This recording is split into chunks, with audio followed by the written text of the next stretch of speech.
साथियों नमस्कार। Beekeeping India YouTube channel पर आपका हार्दिक स्वागत है। साथियों, ये जो आप मधुमक्खियाँ देख रहे हैं, ये देख करके कई बार जो मधुमक्खी पालक हैं वो घबरा जाते हैं, या जिन्होंने नया नया काम शुरू किया है उनको लगता है कि कहीं हमारा जो मधुमक्खियों की जो कॉलोनी है वो घर छोड़ करके बाहर तो नहीं जाने वाली है। तो साथियों, ये जो वीडियो है इसके बारे में बताएंगे कि इस प्रकार से जब आपकी मधुमक्खियाँ एंट्रेंस बॉक्स के बाहर गुच्छा बना करके या एक साथ इकट्ठे होकर के बैठती हैं तो उसका क्या कारण होता है। तो साथियों, जिन लोगों ने हमारे चैनल को सब्सक्राइब नहीं किया है वो लोग हमारे चैनल को सब्सक्राइब कर लें ताकि आने वाले सभी वीडियो के नोटिफिकेशन उन तक आसानी से पहुंच सकें। साथियों, ये जो मधुमक्खियों की स्थिति आप देख रहे हैं, ये एक नॉर्मल कंडीशन होती है मधुमक्खियों की। अभी क्योंकि बाहर जो है वो बहुत ज़्यादा गर्मी है, धूप है, जो बॉक्स है वो इतनी ज़्यादा ठंड में नहीं रखे हुए। आप देखोगे तो बाहर कड़ी धूप है, और इस धूप में ना केवल बाहर से डिब्बे गर्म हो जाते हैं बल्कि अंदर से भी मधुमक्खियों को काफ़ी गर्मी लगती है। हालांकि अंदर का जो टेम्परेचर है वो मेंटेन करने के लिए जो वर्कर बीज हैं वो फैनिंग करती हैं, पंखों से अपने हवा करती हैं, जिससे कि जो टेम्परेचर है वो मेंटेन रहता है। और लगभग 29 डिग्री सेल्सियस अंदर का जो टेम्परेचर है उसको मेंटेन रखने की कोशिश करती हैं, या कि मेंटेन ही रखती हैं। जिस कॉलोनी के अंदर मधुमक्खियाँ काफ़ी होती हैं तो वो अपने जो टेम्परेचर है उसको सर्दियों में अगर ठंड ज़्यादा है तो गर्मी दे करके उसको मेंटेन करती हैं, और टेम्परेचर अगर हाई है तो फैनिंग करके उसको जो है मेंटेन करती हैं। तो साथियों, इस प्रकार से ये जो मधुमक्खियों का गुच्छा आप सब देख रहे हो जो कि एंट्रेंस बॉक्स के बाहर है, ये एक नॉर्मल कंडीशन होती है जिसमें कि अंदर गर्मी होने के कारण जो बाहर मधुमक्खियां हैं वो आकर के बैठ जाती हैं। और एक ये इसको नेचुरल एक फ्लाइट बोलते हैं, जो कि गर्मियों के दिनों में दोपहर के बाद इस तरीके की स्थिति होती है, और एक साथ बहुत सारी जो मधुमक्खियां हैं वो बाहर घूमने लगती हैं और छत्ते के बाहर दिखने लगती हैं। तो साथियों, इस स्थिति से घबराने की ज़रूरत नहीं होती। ये जब सीज़न पीक पे होता है और मधुमक्खियाँ एक ये नॉर्मल कंडीशन होती है। सर्दियों में कम देखने को मिलता है या नहीं ही मिलता है, गर्मियों में ज़्यादा होता है। गर्मियों में कुछ अंदर गर्मी होने के कारण भी बाहर रहती हैं, और दूसरा ये कि जो टेम्परेचर है वो बढ़ने के कारण। तो साथियों, इस प्रकार से इससे घबराने की ज़रूरत नहीं होती। तो साथियों, मधुमक्खी पालन में और बहुत सारे ऐसे विषय हैं जो कि किसी भी मधुमक्खी पालक को जानना चाहिए, जानकारी रखनी चाहिए। तो साथियों, ये जो विषय हैं इतने ज़्यादा डीप हैं और इतने ज़्यादा विषय हैं मधुमक्खी पालन में कि इन सारी वीडियोस को एक साथ बनाना पॉसिबल नहीं है। अगर कुछ भी बनाते हैं हम तो हमें लगता है कि कोई चीज़ बीच में छूट गई है, उस कमी को पूरा करने के लिए फिर वीडियोस बनानी पड़ती हैं। तो इस प्रकार से आप सबके जो कमेंट्स के ज़रिए जो भी क्वेश्चन हो वो पूछ सकते हैं ताकि उन विषयों पे हम वीडियो बना सकें, और हम कोशिश करेंगे कि इस काम में आने वाले जितनी भी दिक्कतें हैं उनको सॉल्व किया जाए, और ताकि मधुमक्खी पालक जितने भी हैं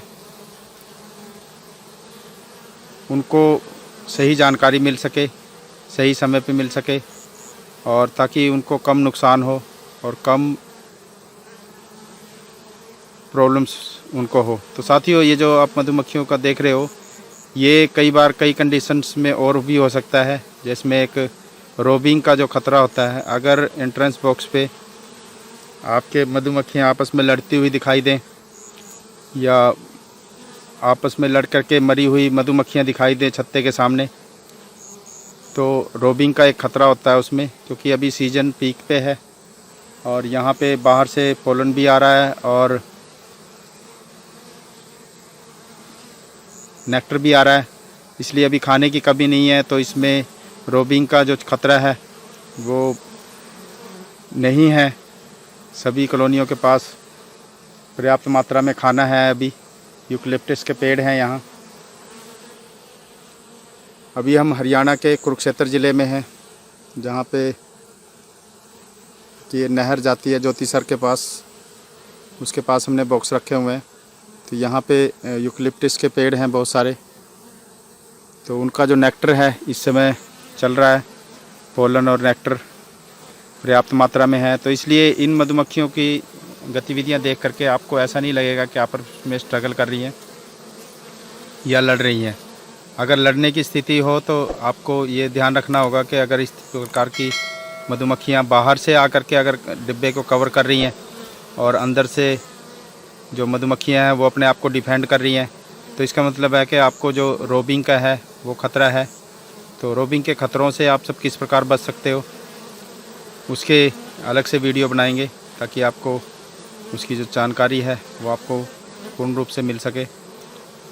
तो साथियों, ये जो मधुमक्खियाँ हैं ये बहुत मेहनती होती हैं और आपको केवल इतना ही ध्यान रखना होता है कि जो वर्कर हैं या जो सुविधाएं हैं आप सब मधुमक्खियों को दे सकें, क्योंकि आप इंटरनली तो उनकी कोई हेल्प नहीं कर सकते, लेकिन बाहर से एटमॉस्फेयर कैसा हो, ऐसी सिचुएशंस, ऐसी जगह का आप चुनाव करें जहां पर पर्याप्त मात्रा में पोलन मौजूद हो, पानी की व्यवस्था हो, क्योंकि गर्मियों में पानी अगर मधुमक्खियों को नहीं मिलेगा तो मधुमक्खियां जो हैं वो प्यासी मरेंगी। और इसके अलावा जो नेक्टर है उसका जो फ्लो है वो पूर्ण रूप से आता रहे। तो साथियों, मधुमक्खियों का काम ऐसा है जिसमें हम उनके इंटरनल मैकेनिज़्म को ना छेड़ते हुए बाकी जितने भी गतिविधियां हैं जो एक्सटर्नल हमारी हाथ में होता है उनको हम बखूबी अगर करें तो बहुत अच्छे परिणाम हो सकते हैं। मधुमक्खियों को बिना तंग किए हुए उनके आंतरिक जो क्रिया है वो करते हुए उनके लिए सुख सुविधाएं हम जुटा सकते हैं, बाहर की देखभाल कर सकते हैं, ताकि हमारा जो मधुमक्खी पालन है वो भी सुचारू रूप से चल सके और आपकी जो मधुमक्खियां हैं वो भी सही प्रकार से जीवित रह सकें और आपके लिए काम कर सकें। तो साथियों, जिस प्रकार से आप ड्रोन्स देख रहे हो, ड्रोन्स इन दिनों में जब सीज़न पीक पे होता है तो काफ़ी मात्रा में पाए जाते हैं और ड्रोन जो है एक मधुमक्खी से 4 गुना ज़्यादा खाता है। जैसे जैसे जो सीज़न है वो ख़त्म होना शुरू होता है या ऑफ सीज़न आना शुरू हो जाता है, फूलों में से जो नेक्टर है वो आना बंद हो जाता है और पोलन आना बंद हो जाता है, तो वर्कर मधुमक्खियाँ जो हैं वो ड्रोन्स को मार देती हैं। तो इस प्रकार से ये एक गतिविधि है, आप सब देख सकते हो। तो इसके दोनों अंतर आपको बता दिए मैंने कि नेचुरली जब ये इस प्रकार से आके बैठी हों गर्मियों के दिनों में तो कोई ये भागने वाली मधुमक्खियाँ नहीं है, ये जस्ट एयर के लिए और नॉर्मल एक एक्टिविटी है जो कि बाहर थोड़ी सी हवा लगती है और अंदर मधुमक्खियों की संख्या बढ़ जाती है और टेम्परेचर बढ़ जाता है, तो उसके लिए ये बाहर आ जाती हैं। कुछ मधुमक्खियाँ अंदर होती हैं जो फैनिंग करती रहती हैं लगातार। तो ये एक नेचुरल प्रक्रिया है इसकी। तो साथियों, वीडियो देखने के लिए बहुत बहुत धन्यवाद। Thank you very much.